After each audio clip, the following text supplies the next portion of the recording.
Praise the lord. ప్రియమైన సహోదరులందరికీ mirror of Christ తరపు నుంచి శుభాలు. ప్రియమైనటువంటి వాళ్ళారా, మీరందరూ బాగున్నారని, అలాగే ప్రతిరోజు డైలీ వాగ్దానం ద్వారా ఆదరించబడుతూ బలపడుతూ ఉన్నారని నమ్ముతూ ఉన్నామండి. మరి ప్రార్థనా గది నిన్ను ప్రశ్నిస్తోంది అనే పుస్తకాన్ని చదవడానికి ఆసక్తి కలిగిన వారుగా ముందుకు రండి. మరి ఈ పుస్తకము మిమ్మల్ని ప్రశ్నించడమే కాదు, ప్రతి ప్రశ్నకు సమాధానాన్ని ఇచ్చి ఆత్మీయతలో దేవుని యందు మిమ్మల్ని నిలబెట్టి బలమైన ప్రార్థనా పరులుగా మార్చుతుంది అని చెప్పడానికి సంతోషిస్తూ ఉన్నాను.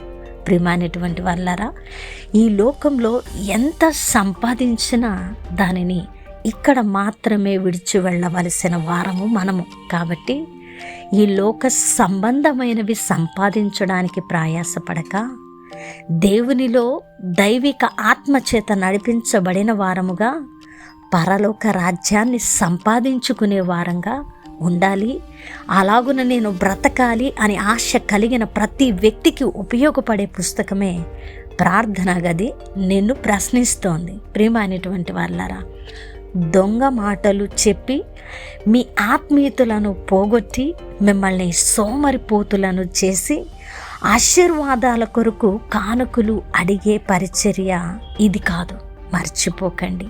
మిమ్మల్ని ప్రశ్నించినా గద్దించినా దేవునిలో నిలబెట్టాలనే ఒక ఆశ తపన మాత్రమే సత్యవాక్యాన్ని ప్రకటిస్తూ ఉన్నాం. సహోదరుడా, ఈ పుస్తకం కావలసిన వారు 7989 నెంబర్ని సంప్రదించండి. మీకు మేము పుస్తకాన్ని అందిస్తాం. దేవుడు మిమ్మను దీవించునుగాక. మరి ఈరోజు దేవుడు మనతో మాట్లాడుతూ ఉన్న బలమైన వాగ్దానాన్ని ధ్యానం చేసి మన జీవితాలలో పెట్టుకొని ఫలించే వారముగా ఉందాం. 1 పేతురు గ్రంథము 3వ అధ్యాయము 12వ వచనము. ప్రభువు కన్నులు నీతిమంతుల మీదను ఆయన చెవులు వారి ప్రార్థన వైపునను ఉన్నవి గాని ప్రభువు ముఖము కీడు చేయు వారికి విరోధముగా ఉన్నది. దేవునికి మహిమ కలుగునుగాక. ప్రియమైన సహోదరుడా, ఈరోజు దేవుని యొక్క సన్నిధిలో నిలబడి ప్రార్థిస్తున్నటువంటి నీవు ఆయన కనుల్లో, ఆయన యొక్క కనుదృష్టిలో నీవు నీతిమంతుడుగా ఉన్నావా లేదా అనేటువంటి హృదయ పరిశీలన అవసరమై ఉన్నది. ప్రభు కనులట నీతిమంతుల మీద ఉన్నాయట.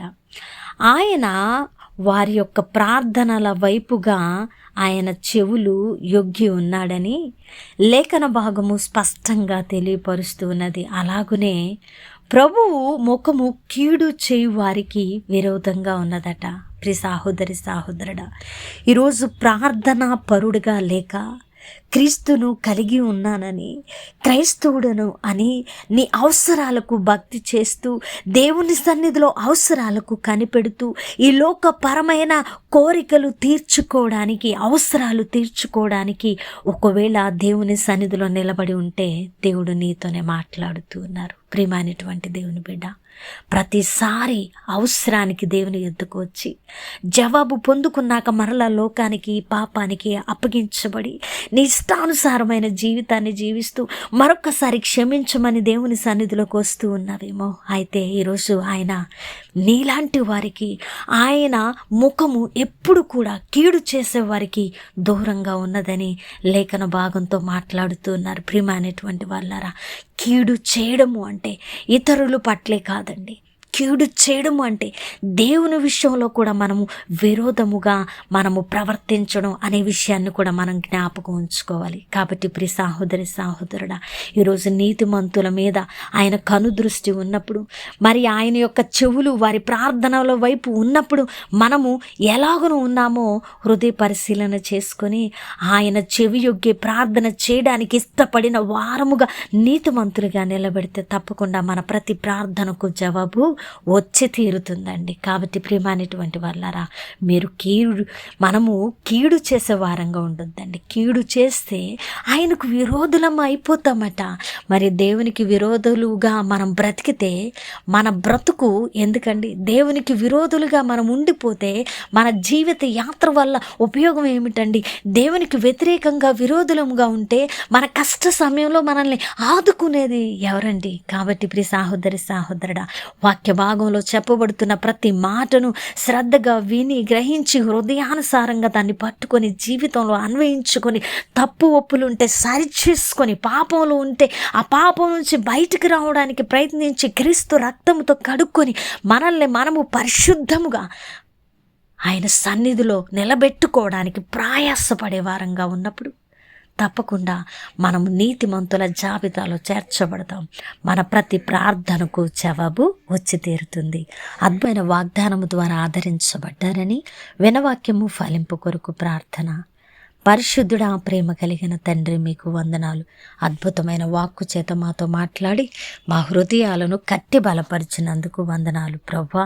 ఈ మాటలు వింటూ ఉన్న ప్రతి బిడ్డను మీరు జ్ఞాపకం చేసుకొని వారి హృదయాలను బలపరిచి నీతిమంతులుగా ఉండడానికి ప్రార్థించడానికి సహాయం చేయమని, మీకు వ్యతిరేకంగా ఉండే ప్రతి పరిస్థితిని కొట్టివేయమని, ఈ పరిచర్యకు సహకరిస్తున్న వారిని దీవించి ఆశీర్వదించి బలపరచమని, ఆయా ప్రార్థనా గది పుస్తకాన్ని ప్రతి ఒక్కరూ చదవడానికి వారి హృదయాలలో ప్రభు ఉన్నతమైన ఆలోచనను కలుగజేయమని ఈ ప్రార్థన నజరేయుడైన యేసుక్రీస్తు నామమున సమర్పించి అడిగి వేడుకుంటున్నాము తండ్రి, ఆమేన్.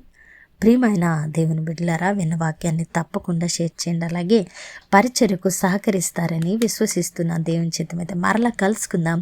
దేవుడు మిమ్మల్ని దీవించును గాక. ఆమేన్.